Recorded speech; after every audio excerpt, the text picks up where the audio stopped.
Saludos amigos, Kash, your president and CEO of realestateinlasterrenas.com.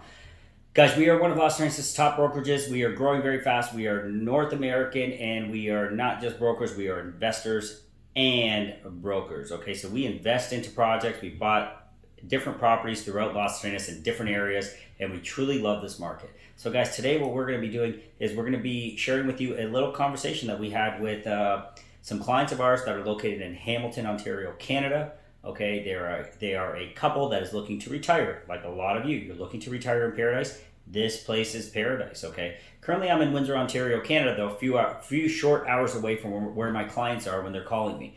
I'm going to share a portion of this discussion with you. Okay, there's some valuable information, some great questions they asked, and the portion that you're going to be watching is the portion related to Punta Cana versus Las Terrenas. They've been considering Punta Cana. And obviously I'm a big advocate and I truly believe in Las Terrenas. So it's a comparison between the two, the questions they were asking. However, we had about another 30 minutes of conversation that I wanted to share as well, but my camera died and I didn't know until after. So then you'll see us switching gears where I'm just going to try to recap everything that we had talked about in our discussion. Okay, so guys, enjoy this video. There's a ton of really good information on here, probably a lot of questions that you have that you've been meaning to ask somebody, and they all get answered here today in this video. So we're going to talk about Punta Cana versus Las Terrenas. We're going to talk about is Las Terrenas purely a party town? We're going to talk about is healthcare available here and how good is it? Talk about schools. We're going to talk about getting the right team around you. We're going to talk about making sure you don't sign any crazy paperwork that makes you have to do something you don't want to do. So we're just going to talk about a bunch of cool little things here over this next 20, 25 minutes. All right, guys, enjoy the video.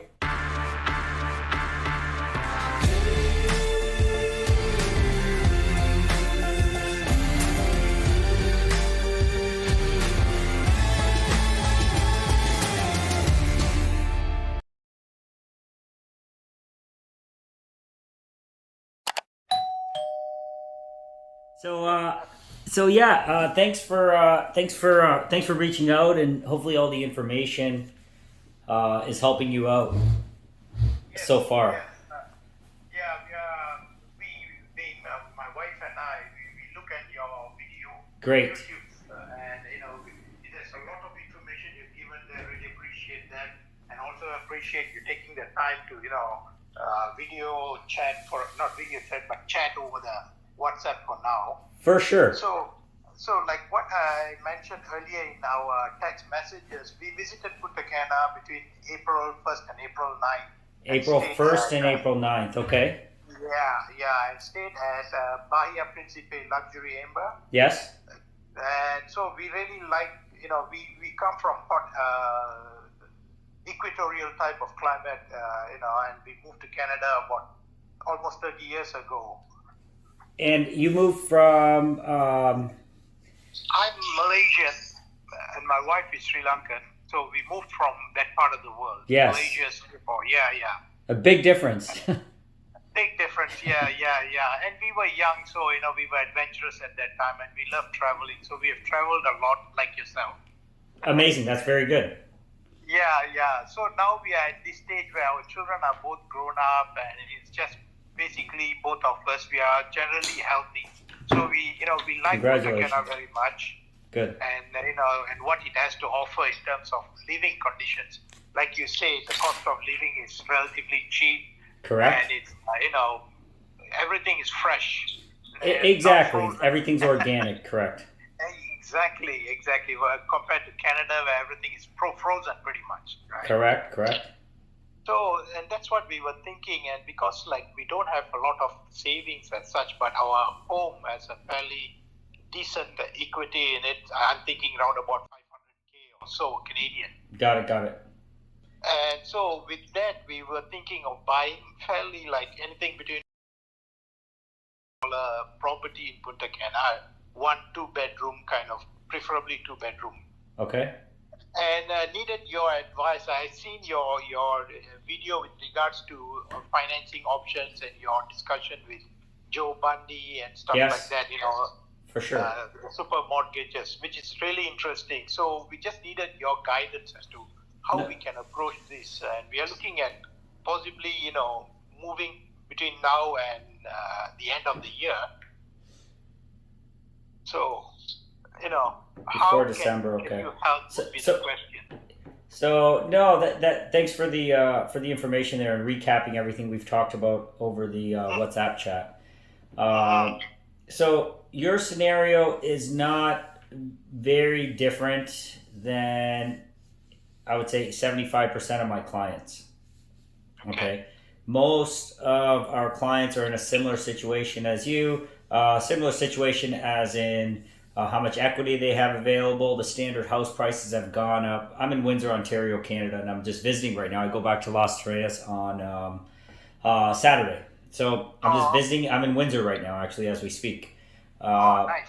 So as you know, being from Hamilton, from Canada as well, as you know, prices have gone up pretty much across the board. Windsor has definitely gone up. Hamilton is now experiencing it as well, correct? And the median house price I feel is kind of in that 750 to 850 to 900 for our market here in Windsor now. Right. A few short years ago, I think that number, and I don't have it memorized, but just from my knowledge, I think we were sitting around that 250, 225 kind of range. So same thing out here, yeah. Same thing with Hamilton. I feel it's a similar dynamics. Exactly. So most people have purchased their house in and around that range, and now they're sitting on a property that is worth, let's say, 3 times, sometimes 4 times as much as what they purchased it for. So they have a significant amount of equity in their property, and a lot of people are putting that equity to work by diversifying now internationally. Okay, so you're fortunate. You've been in other parts of the world. You understand Malaysia. You understand all these different markets. A lot of people have just born and raised. They've never left Hamilton, or they've never left Windsor or Ontario or Canada. They've never left and experienced markets outside of it. So investing in a foreign market is very unique and very, let's say, scary to them. But a lot of people that you would think would never diversify and go international with real estate investments are now doing it. At a pretty quick pace. One of the reasons, and this alludes to the initial message you just sent me prior to us getting on the phone, was what do I suggest that you guys do? I'm going to base it on what I'm seeing other people do, okay? And then I'll base it a little bit on what I've done myself personally. So what I'm seeing people do right now is they are pulling that equity and they're feeling more comfortable investing that equity, that money, their money, in another market, okay, internationally. Canada has done a few things over the last year or so that I don't like to dive into, but everybody knows if they watch the news, that has made people pretty nervous, and made people nervous about their personal assets and their money. So that being said, what they are doing is exactly what you're doing, and they're playing with about the same amount of money is what they have access to, and they don't want to use all of it. They want to use a portion of it, right? If you are sitting now, there's a couple points I'm going to talk about really quick. Here is Punta Cana versus Las Terrenas. I have a video that is that maybe you've seen already. Punta Cana versus Las Terrenas. I considered for 15 years or so, I've been considering Cabarete, the north coast of the Dominican Republic. Okay, that was the first place I visited, Dominican Republic, with my brother and my business partner Patrick Kim. I went there and I fell in love, and I always knew I was going to go back, and I wanted to develop there, but at minimum buy property and eventually retire. However, the 25 times I went back and forth there looking, I never pulled the trigger because it was always missing something. It was missing certain components that I felt were a necessity to live, for livability. There was one street, essentially. The main city that you go to is Sosua. I'm not a big fan of Sosua for various reasons, and it just didn't seem like the market was particularly moving, or it had a long ways to go before it became a metropolis, kind of where there was a working, living city. So I never pulled the trigger there. Kept looking, went to Spain, went to Valencia, explored Mallorca. If you're familiar with Mallorca in Spain, a beautiful area. Looked at different areas. Nothing was checking off the boxes for me, and the search went on and on and on. And then when the pandemic hit, myself and my wife, we decided that we were going to go spend some time in the Dominican Republic. We chose to go. We were initially going to go to Cabarete again, give it one more chance. But then at the last minute, we decided let's go to Punta Cana because I had went there about 6 or 7 times to see if that was a spot that we would want to invest and maybe move to. Same thing happened there. Punta Cana just feels like a resort town. You can see the origins of Punta Cana in the culture that exists there. So what I mean by that is, in Punta Cana, whenever we go, even to this date, I feel like a tourist because I'm treated like a tourist. And in the culture, it's inherent that people know you're there for 7 days, okay? Maybe 14, most 7. And No problem. so what I felt there, okay, so we went there right before the pandemic really kicked into full gear. I think it had already started. And we looked at that market. It is, because it's inherent in the culture and Punta Cana arose. So Punta Cana's origins is the mega resorts. That built the economy there. It built the local economy, all the local workers. They're used to you being there for 7 days, maybe 14, packing your bags and leaving. So the goal became inherent in the culture where when they see a tourist, they're going after the tourist to spend as much money as humanly possible before they leave and go back to their country. Because for whatever reason, us Canadians in North America... Yeah, I'm back. Sorry about that. So for whatever reason, us Canadians and North Americans are, the Dominicans look at us as millionaires. They think like we've got it made and we've got tons and tons of money. Little do they realize we save up a full year, most of us, to go spend 7 days on vacation and work 51 weeks a year in order to afford that 7 days. So what I feel over there constantly, every time I visited, was there is a sense, and it's nothing against the Dominicans themselves. It's no different than if you go to Las Vegas for 7 days, or you go anywhere for 7 days, like, because you're only there for X number of days and they want you to spend as much as possible with them. Makes sense. But Punta Cana, it is very prevalent. It's in your face, and you're always being badgered and hustled and pushed to buy something, sometimes very aggressively as well. And that goes across the board, I think, in all elements. It goes across the board in what restaurants, if you walk the beach, having a monkey on your shoulder, like all those little things, all the way up to real estate. So I felt that across the board. Now, comparison to Las Terrenas.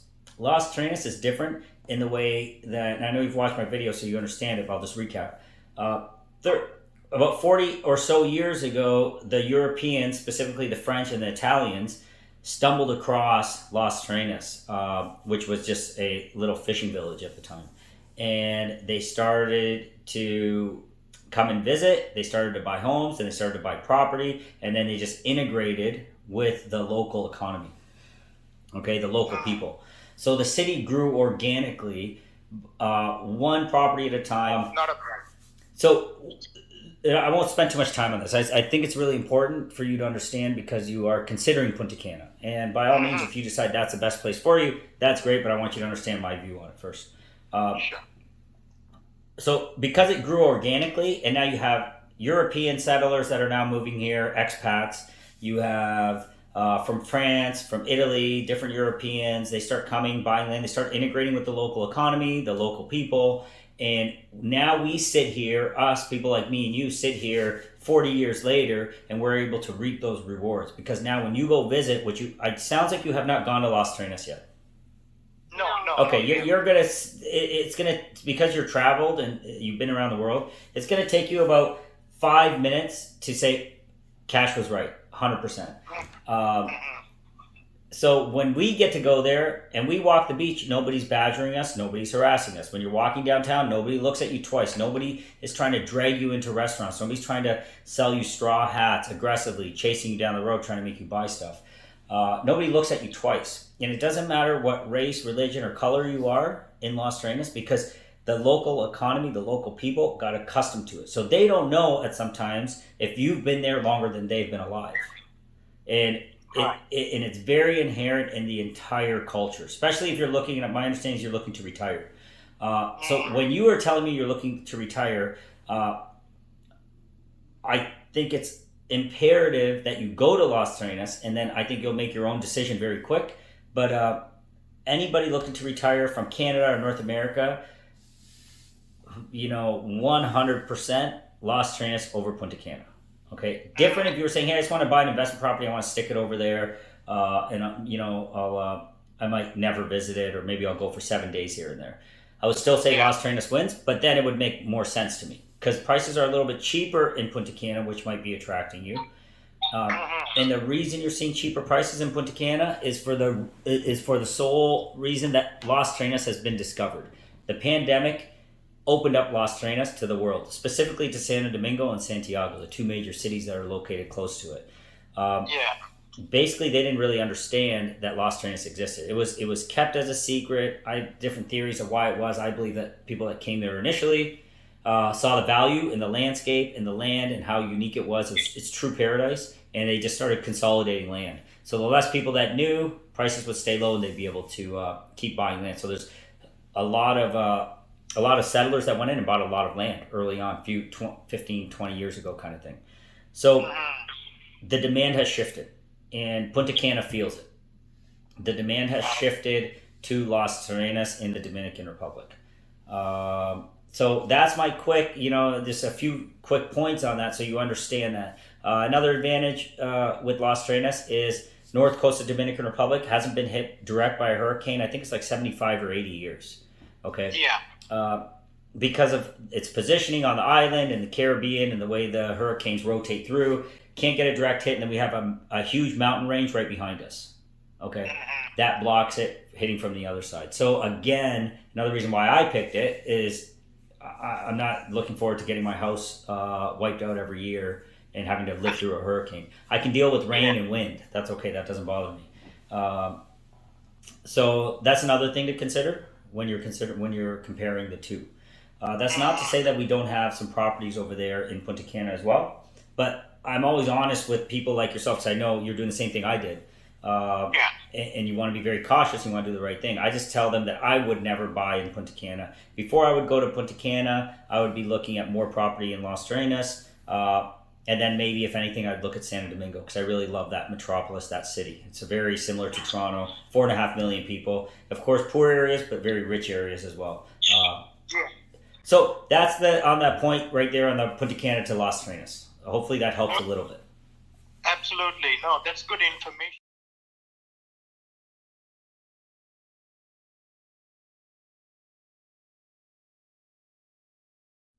So that's on the healthy lifestyle, quality of life, all those elements. Las Terrenas is so perfectly set up for that.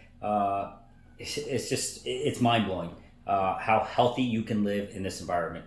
There's so many different sports, activities you can take on, the walks, the runs, nature trails, biking. There's biking clubs, jiu-jitsu. Everything you really need is just right there in one spot for you in this beautiful place called Las Terrenas.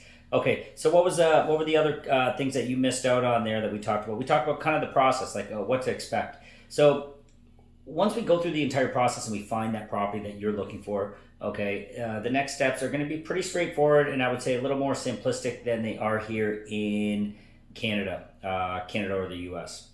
So what would happen at that point is we would first agree to all the terms and conditions of the buyer and the seller. We'll make sure everybody agrees on all substantive items related to the project or the property you're buying.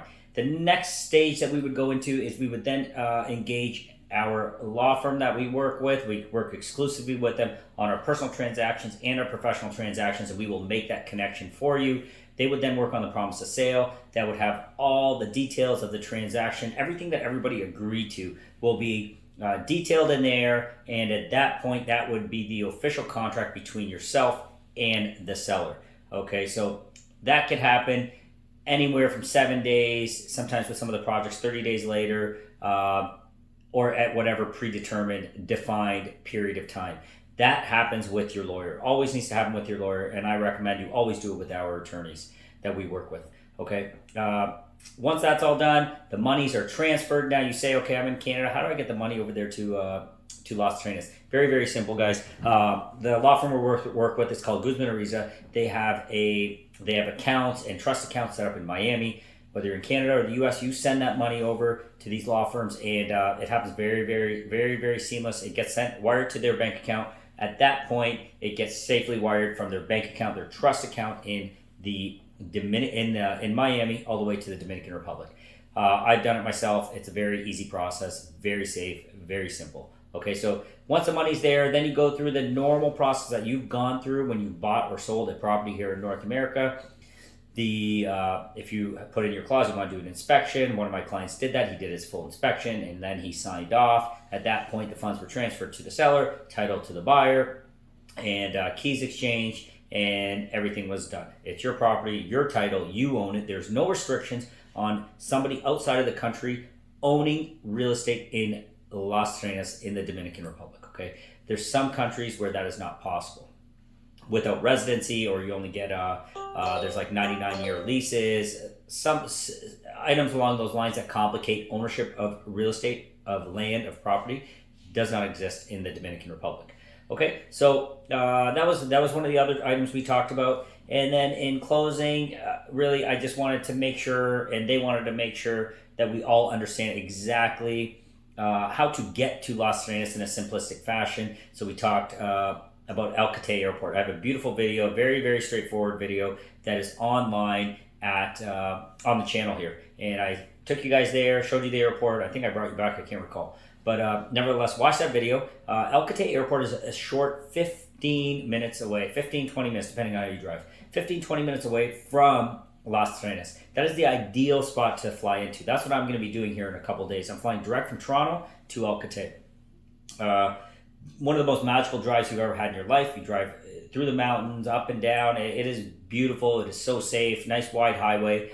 That gets you to Las Terrenas. So ideally, you want to try to fly there. You can fly there from Canada. You can go, I'm not sure about Vancouver. I need to look into that. But for sure from Toronto, that's where I'm going, and also Montreal.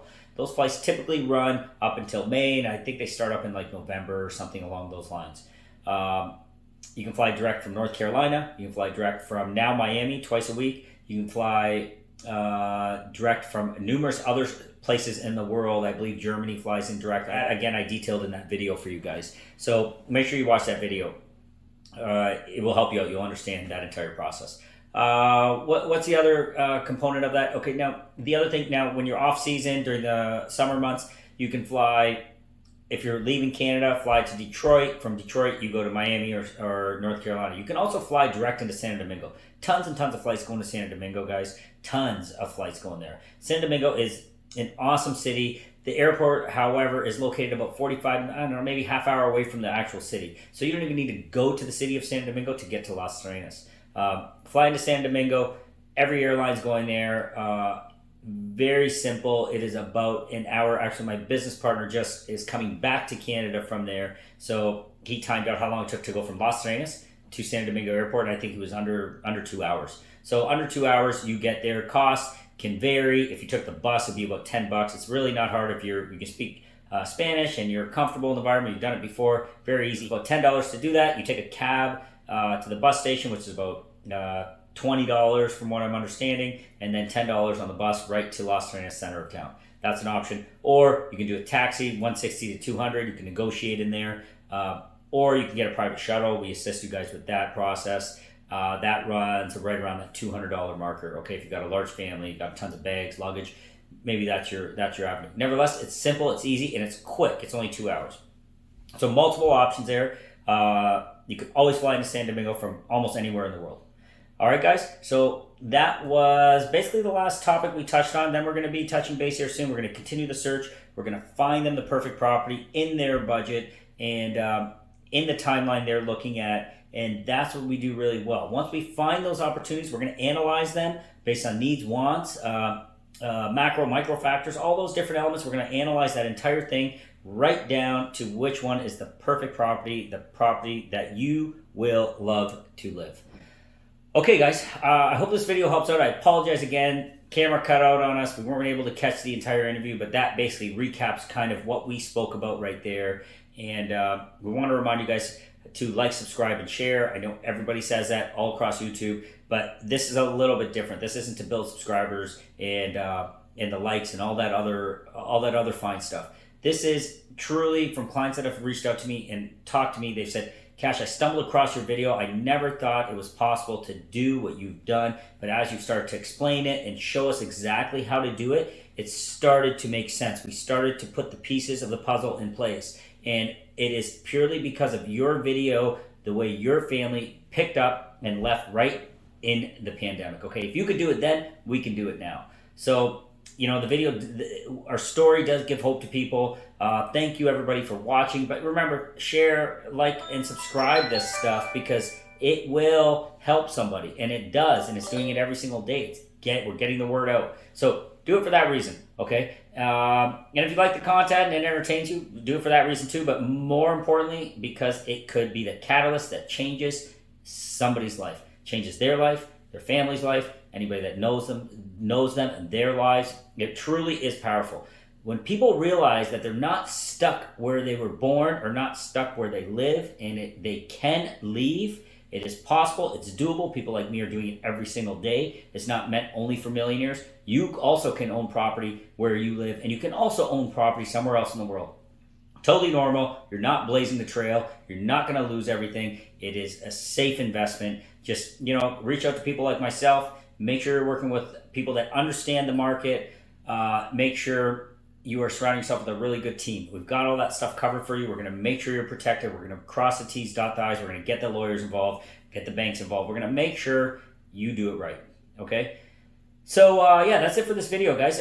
One last little point I want to make, because I've had a few people reach out to me. I want you guys, when you are in the process of looking for property, please be aware, and as you all know, this is an unregulated market here, okay? That's primarily one of the reasons that I'm doing what I'm doing, is because with unregulation, you need to be cautious, okay? This is not something you take lightly. It's a big chunk of money. Whatever you're buying, whether it's $100,000 or $1 million, it doesn't matter. It's still a big chunk of money. So professionals like myself, professionals like the people I'm connected with, all these people are going to help you make those right decisions and guide you accordingly. However, it is 2022, and Google is where most people do all of their research on every topic from health to real estate, okay? I do caution you, because it's unregulated, when you do send out emails to different websites and you don't know where these websites are located, you don't know who's behind these websites, you don't know anything about it, once you do that, we have heard some stories that brokerages will then write you down as their client, and that can become a headache for you in the future. It can become a headache as far as them signing you up as their clients, and you're unknowing to that. You buy a property a couple of years later, they're showing up, causing commotion for yourself, the seller, the lawyer, everybody involved. It becomes a big headache. So how do you avoid that? If you are comfortable working with us and you like working with us and you like what we're all about, and just go ahead, you can copy, paste, send us the link, and we will go ahead and reach out, do the investigation on the property, look at the brokerages, look at the location of the property, look at all the details, okay? And we'll confirm that we should move forward or maybe hold back. We can make that decision at that time. But feel free, send us that stuff. We work with all the top brokerages, and we do make sure that they're qualified and the properties are legit. And if we can't answer questions on it, we have the team, the legal experts that we can turn to get quick advice for you in a timely fashion. Okay, so when you find something out there, go ahead, copy, paste the link, shoot it over in the WhatsApp chat. We'll go through it, myself or my team, and we will validate it, and we can make sure to avoid a bunch of headaches and problems and nonsense for you in the future. All right, guys, so that is it for this video. I hope it helped. I'm probably going to be doing a few more of these. I think it's a lot of useful information. It's off the cuff, it's true, it's unedited, and you guys get the info as needed in a timely fashion and can do what you need to. Remember, information is power. So the more information you have, the more information you get from me, the more power you have in controlling your destiny. Remember, guys, your money, you do with it how you want, okay? You spend it where you want. You pick the brokerages you want. You pick the lawyers you want. You do what is right for your money. Never feel pressure from anyone that you need to buy a certain property, work with a certain person, or do a certain thing. Okay, it's your money. It's hard-earned money. I understand it. It's the same story for us. Work with people that want to work with you and work with people you want to work with. A piece of paper, signing any sort of document to say you have to work with me, don't do it. I've never done it in my entire career. In Florida, when I was looking at real estate, I was asked to do it. I didn't do it. In my hometown, I don't do it. I just don't do it. It's my money. Nobody's forcing me to do anything I don't want to do with my money. Okay, so remember that. Don't sign any papers when you're going into your searching. That's it, guys. That's my that's the video for today. I hope you enjoy it, and remember, like, subscribe, and share. You know why you're going to do that, and can't wait to see you guys in Las Terrenas. This place is beautiful, and it is truly a market that is growing very, very fast. So you need to come down. You need to see it. If you're pondering the idea, get that flight. Come and see us. Send me a WhatsApp. Myself or my team are going to take you out, and you're going to love what you see, and then you're going to love where you live. That's how we live here, guys, and we want you to do the same thing. Love where you live. Talk to you soon. Love where you live. Visit us at www.realestateinlasterrenas.com or WhatsApp me personally at 1519-567-1785. See you soon.